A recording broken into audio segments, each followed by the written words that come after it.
Ако во државата со огромно дрво се греат над 62% од семејствата во услови кога во некои градови има гасовод, а во Скопје, например, со голем процент е застапено централното затоплување на домовите, тогаш во Кочани и другите населени места дрвната маса е уште позастапена и веројатно надминува 80%. Причината за тоа секако е ниската цена на кубен метар огромно дрво, која со сите давачи не надминува 3000 денари или вкупно 18.000 денари за 6 кубика, колку што обично набавува едно семејство за грејната сезона.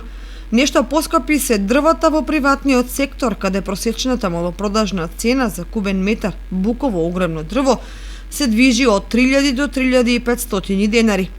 При тоа семејствата во овдешните општини најчесто загреваат по една соба, иако има и такви кои со инсталирано парно грејење затоплуваат еден или два ката од семејната куќа.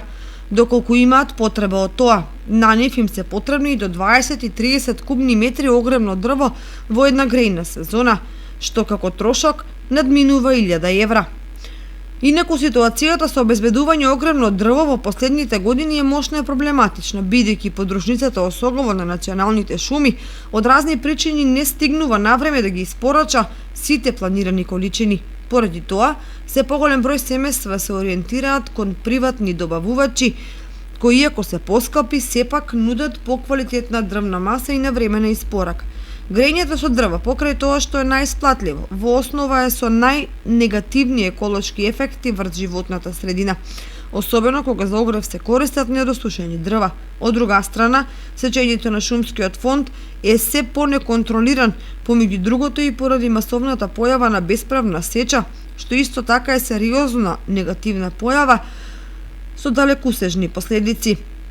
Веројатно поради сето тоа експертите притискаат на целосно покривање на државата со гасовод по примерот на Куманово и Струмица, за да се обезбеди економично и еколошко реализирање на грејната сезона.